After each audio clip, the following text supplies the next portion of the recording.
Be be Halima آئی، آگے دیکھا تو عبد المطلب بیٹھے ہیں. انہوں نے پوچھا کون ہو؟ انہوں نے کہا میں مرضیہ ہوں، میں سنا ہے کہ بچہ ہے، یتیم ہے، اور وہ میں لینا چاہتی ہوں. انہوں نے کہا دیکھ لو کہ وہ یتیم ہے، ان کے والد فوت ہو گئے، اور تمہیں پتا ہے کہ ہم سرداری کی وجہ سے اور خدمت حجاج کی وجہ سے اتنے تنگ دست ہیں، شاید تمہاری خدمت نہ کر سکیں، لیکن ایک بات میں تمہیں بتاؤں، ایسا بچہ تمہیں کبھی نہیں ملے گا.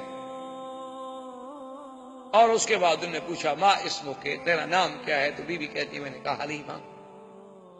نے کہا قبیلتو کے، تمہارا قبیلہ کون سا ہے؟ نے کہا بنو سعد.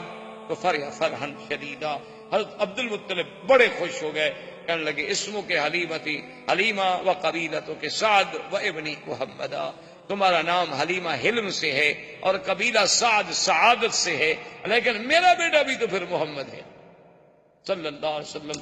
اور بی بی حلیمہ کہتی ہیں کہ میں اندر گئی تو حضور صلی اللہ علیہ وسلم ایک سبز ریشمی کپڑا تھا جو اماں نے نیچے بچھایا ہوا تھا، اور اس پہ حضور ایسے سیدھے لیٹے ہوئے تھے، اور فرماتی ہے کہ اتنا جمال تھا، اتنا حسن تھا، اور اتنی چہرے پہ تبسم تھا کہ میں تو ڈر گئی کہ میں ان کو اٹھا کے نیند سے بیدار کر کے ایسے اس منظر کو کہیں ضائع نہ کر بیٹھوں. میں اب ڈر کے مارے ہاتھ نہ لگاؤں کہ چلو سونے دو میرے پاک نبی صلی اللہ علیہ وسلم، کہ اتنی پیار سے لیٹے ہوئے ہیں کہ نظریں آسماں کی طرف ہیں، چہرے پہ تبسم ہے، اور رنگ ایسا میں نے نہیں دیکھا، جمال ایسا میں نے نہیں دیکھا. تو میں نے بی بی آمنہ سے پوچھا کہ آپ کا یہ بیٹا؟ اس نے کہا تمہیں پتا ہے کہ ولد مفتونن، یہ تو پیدا ہی مفتون ہوا ہے، یہ تو پیدا ہی مسرور ہوا ہے. ان ابنی ھذا لشأن، میرے اس بیٹے کو اللہ نے کوئی مقام دینا ہے. حلیمہ اگر بچہ لینا ہے تو ذرا خیال سے لے جانا. اور حلیمہ بی بی کی سواری کیا تھی؟ یہ گدھا. بعض روایات میں اونٹنی کا ذکر ہے، لیکن بعض روایات میں گدھا کا ذکر. اچھا اب جناب عجیب شان دیکھیں کہ جب وہ آئے، سواری چونکہ ایک تھی، آگے اس کا شوہر بیٹھا. اصولی سی بات تھی کہ خامن جو ہیں وہ آگے بیٹھتے ہیں اور عورتیں پیچھے بیٹھتی ہیں. آج کل تو نہیں، یعنی اس زمانے کی میں بات کر رہا ہوں، یہ حضور صلی اللہ علیہ وسلم کے اس دور ولادت کی بات ہے. تو بہرحال وہ حارث جو تھا وہ سواری پہ آگے بیٹھا، اور اس کے بعد ان کی بیوی پیچھے. اب بیوی پیچھے بیٹھے گی تو حضور کو تو آخر وہ گود میں لے گی نہیں. اچھا جب گود میں لے کے بیٹھی، سواری نہیں چلتی، وہ سواری کھڑی نہ ہو. اب بیوی کہتی ہے میں حیران ہو گئی، پہلے ہماری سواری کمزور تھی، اب اور یہ ہو گیا کہ بھئی اتنا بچے کا بوجھ تو نہیں ہو سکتا کہ اس کی وجہ سے یہ نہ چلے. تو کہتی ہیں کہ میں نے کہا اپنے شوہر سے کہ ایسا کرو کہ سواری ایک تو کمزور ہے، دوسرا شہر میں آنے کے بعد بھی سواری جو ہے جانور پر اثرات ہوتے ہیں، ابھی تم اس کو آگے پکڑ کے چلاؤ، جب باہر نکل جائیں گے پھر سم بیٹھ جانا. تو جب میرا خاوند اترا، اس نے آگے پکڑا تو چل پڑی، اور جب ہم شہر سے نکل گئے ہم نے پھر سواری کو بٹھا دیا، پھر اسی طرح بیٹھے، پھر وہ رک گئی. میں نے کہا کیا بات ہے؟ تو حارث کہنے لگا کہ آمنہ معلوم ہوتا ہے کہ یہ بچہ کوئی ایسے شان والا ہے کہ اس کو اس کا مالک پیچھے نہیں بیٹھنے دیتا، اس کو آگے ہی بٹھانا ہوگا، تو لہذا اس کو میں آگے لے لیتا ہوں، تم پیچھے بیٹھی رہو. تو میں نے اپنی گود میں لے لیا. تو کہتے ہیں میری سواری جو چلی نا تو ساری بنو سعد کی سواریاں پیچھے رہ گئیں، اور وہ ہمیں پکار رہی ہیں کہ حلیمہ تمہاری سواری کو کیا ہوا؟ میں نے کہا سواری تو وہی ہے، پر سوار بدل گیا. سواری تو میری وہی ہے جو آتے ہوئے چل نہیں سکتی تھی، آتے ہوئے کھڑی نہیں ہو سکتی تھی. اور پھر بی بی حلیمہ کہتی ہے کہ ہمارے علاقے میں غربت کا یہ عالم تھا، پورا علاقہ برباد تھا، اور میری کہتی ہے کمزوری کا یہ عالم تھا کہ میرا ایک بیٹا تھا، اس کو میں دودھ نہیں پلا سکتی تھی، دودھ والا بیٹا تھا، یعنی رضاعت کے دور میں تھا، لیکن اتنا میرا کم دودھ ہوتا تھا کہ سارا دن میرا بیٹا روتا رہتا تھا. بی بی حلیمہ کے بیٹے کا نام عبداللہ تھا، جو حضور کا رضائی بھائی. اب دیکھیں باپ کا نام بھی عبداللہ اور رضائی بھائی کا نام بھی عبداللہ، ماں کا نام آمنہ اور مرضیہ کا نام حلیمہ، یعنی آمنہ امن سے، حلیمہ حلم سے، قبیلہ سعد سے، اور رضاعت والا بھائی بھی عبداللہ. یہ سارے اتفاق ہے. یہ تو معلوم ہوتا ہے کہ اس خالق کائنات نے نظام بنایا کہ جس جس چیز پہ آپ نظر ڈالیں یعنی عجیب حیرت ہوگی. اچھا دیکھیں نا، اگر آپ لفظ دیکھیں اللہ تو کس دوسرے لفظ پہ شد ہے؟ پہلے لفظ پہ تو شد نہیں ہے. اور حضور کے نام پہ بھی دیکھیں محمد، وہاں بھی شدو سے نام پہ آتی ہے، پہلے نام پہ نہیں آئی، آخر پہ بھی نہیں آئی. یعنی یہ سارے اتفاقات ہیں. یہ بخت و اتفاق ہے کہ ہاں جی اتفاق ہے ایسا ہو گیا ہوگا، یہ کیا بات ہے؟ یہ سارے زمین و آسمان کی سٹیجیں جو سجائی جا رہی ہیں یہ سارے اتفاق نہیں، بلکہ معلوم یہ ہوتا ہے کہ یہ کارخانہ ہستی اللہ تبارک و تعالیٰ نے شاید اسی آنے والی ذات کے لیے پیدا کیا کہ اب جناب بھائی کا نام کیا ہے عبداللہ، اور آپ کی دو بہنیں بھی ہیں رضائی، ایک کا نام تھا شیما اور ایک کا نام تھا انیسا یا انیسا. تو بی بی حلیمہ کہتی ہے کہ میرا اتنا دودھ بھی نہیں ہوتا تھا کہ میرا بچہ پی لے. وہ بیچارہ روتا رہتا تھا، نیند نہیں آتی تھی بھوک کے مارے کہ اور تو کوئی رضا کوئی نہیں تھی. لیکن کہتی ہے جب میں حضور کو لے کے آئی تو کہتی ہے پہلا دن تھا کہ میرے سینے کے دونوں حصے جو ہے دودھ سے بھر گئے، اور حضور پاک نے بھی پیٹ بھر کے دودھ پیا اور میرے بیٹے نے بھی پیٹ بھر کے دودھ پیا، اور دونوں آرام کرتے رہے کہ اللہ نے میرے بدن میں بھی انقلاب، میرے گھر میں بھی انقلاب، اور میری بکریاں شام کو چرنے گئی واپس آئیں تو ان کے نت بھرے ہوئے ہیں دودھ سے.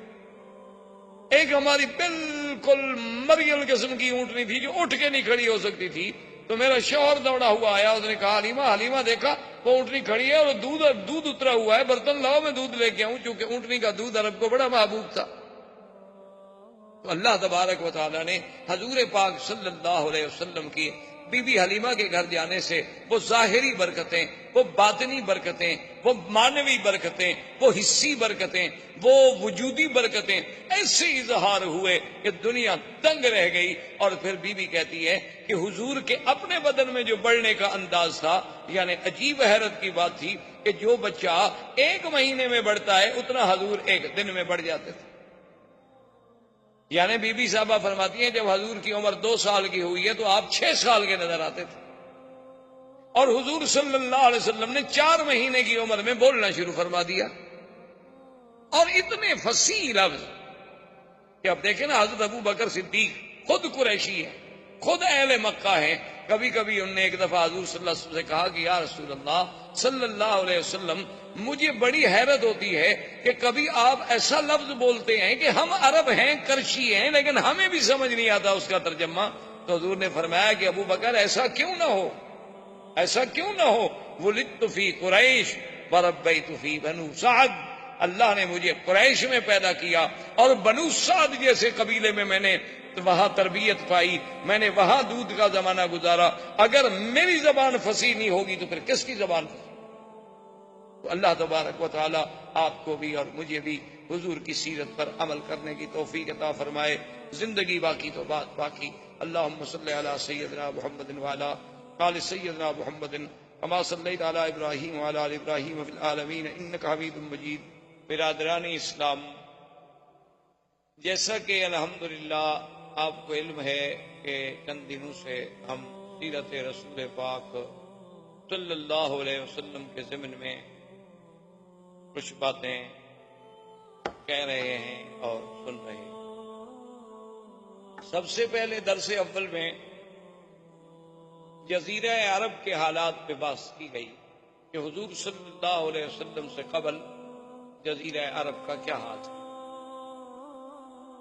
اس کے بعد حضور صلی اللہ علیہ وسلم کی بعثت کے مطابق جو مبشرات تھے، جو اشارات تھے، جو ارہاسات تھے، جو کنایات تھے، جو مؤشرات تھے، ان پر بحث کی گئی اور اس کو ذکر کیا گیا درس میں.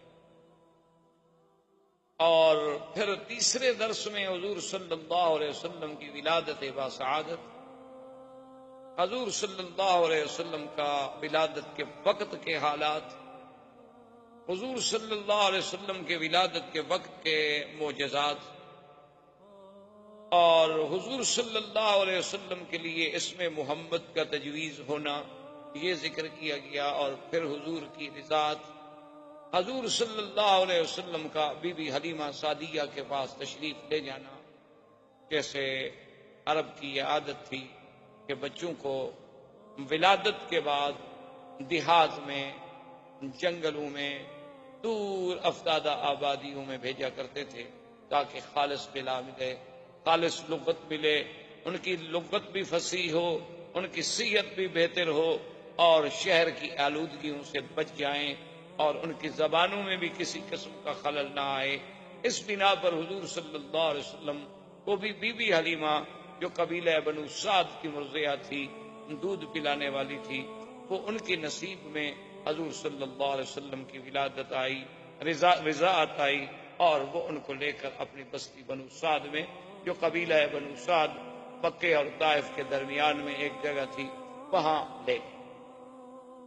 اسی ضمن میں ہم نے یہ بھی ذکر کیا تھا کہ حضور صلی اللہ علیہ وسلم کے رضائی بھائی بھی تھے عبداللہ، اور آپ کی ایک رضائی بہن بھی تھی جن کا نام شیمہ۔ تو اب بی بی حلیمہ فرماتی ہیں کہ حضور صلی اللہ علیہ وسلم کے آنے کے بعد ایسی ایسی برکات کا ظہور ہوا کہ جس کا ہم تصور بھی نہیں کر سکتے، کہ ہمارے گھروں میں جو قحط کا عالم تھا اللہ نے برکتیں پیدا فرما دی۔ بی بی حلیمہ فرماتی ہیں کہ میرا اپنا دودھ اتنا نہیں ہوتا تھا کہ میرا اپنا بچہ جو ہے وہ پی لے اور اچھی طرح نیند لے سکے، لیکن حضور صلی اللہ علیہ وسلم کے آنے کے بعد اللہ نے میرے دودھ میں بھی اتنی اضافہ کر دیا کہ اب ایک بچے کے بجائے دونوں پیتے اور دونوں آرام سے سکون کے ساتھ آرام کرتے۔ اور اسی طرح بی بی حلیمہ سعدیہ یہ فرماتی ہیں کہ حضور صلی اللہ علیہ وسلم کی جو اٹھان تھی وہ عام بچوں سے علیحدہ تھی، کہ یعنی جو بچہ ایک مہینے میں بڑھتا ہے حضور ایک ہفتے میں بڑھ جاتا ہے، اور حضور صلی اللہ علیہ وسلم کا لیٹنا، حضور صلی اللہ علیہ وسلم کا باتیں کرنے کا انداز چھوٹی سی عمر میں، حضور صلی اللہ علیہ وسلم کا کسی بات میں جھگڑا نہ کرنا، کسی بات میں تعارض نہ کرنا، حضور صلی اللہ علیہ وسلم کا باوجود چھوٹی سی عمر کے ہر چیز میں تیامن یعنی دائیں طرف کو ترجیح دینا، بائیں طرف سے بچنا، یہ ساری چیزیں ایسی تھیں جو مجھے عجیب نظر آتی، اور میں صرف حیران نہیں تھی بلکہ ہمارا قبیلہ بنو سعد پورے کا پورا حیران تھا کہ یہ کون سا ایسا بچہ آ گیا ہے شان والا کہ جس کی وجہ سے اس علاقے کی کایا اللہ نے پلٹ دی ہے، کہ تم نے کانٹوں کو چھوا اور گلستہ کر دیا، کہ جہاں جہاں سے حضور صلی اللہ علیہ وسلم گزرے، جہاں جہاں حضور صلی اللہ علیہ وسلم کے قدم پہنچے، وہ جگہ جو تھی جنت سما ہوتی گئی۔ جہاں تیرا نقش قدم دیکھتے ہیں، خرامہ خرامہ ارم دیکھتے ہیں۔ تو اسی اسنا میں کہتی ہیں جب حضور تھوڑے کچھ چلنے پھرنے کے قابل ہو گئے تو حضور پاک صلی اللہ علیہ وسلم نے مجھ سے پوچھا کہ اماں حلیمہ میرے بھائی جو ہیں یہ کہاں چلے جاتے ہیں؟ سارا دن غائب ہوتے ہیں، شام کو آتے ہیں، میرا بھائی بھی غائب ہو جاتا ہے، میری بہن شیمہ بھی غائب ہو جاتی ہیں، تو یہ کہاں چلی جاتی ہیں؟ تو بی بی حلیمہ سعدیہ نے کہا کہ بیٹا کیونکہ ہم غریب لوگ ہیں، کچھ دمبیاں ہیں، کچھ بکریاں ہیں، کچھ مویشی ہیں، تو ان کو وہ چرانے کے لیے دور جاتے ہیں اور چرا کے شام کو واپس آ جاتے ہیں۔ تو فرماتی ہیں کہ محمد مصطفیٰ صلی اللہ علیہ وسلم نے فرمایا کہ اماں میں بھی ان کے ساتھ بکریاں چرانے کے لیے جاؤں۔ تو میں نے کہا بیٹا آپ کو تکلیف کرنے کی کیا ضرورت ہے، آپ کو تو ہم اپنے پاس لائے ہیں خدمت کے لیے۔ انہوں نے کہا نہیں، میں یہ نہیں سوچ سکتا کہ میرے بھائی اور بہن ایک عمل کریں، ایک محنت کریں اور میں اس میں شرکت نہ کروں۔ تو حضور صلی اللہ علیہ وسلم بھی تشریف لے گئے۔ اسی اسنا میں وہ واقعہ پیش آیا کہ ایک دن آپ کے بھائی عبداللہ اور آپ کی بہن شیمہ جو تھی وہ بھاگتی ہوئی آئیں اپنی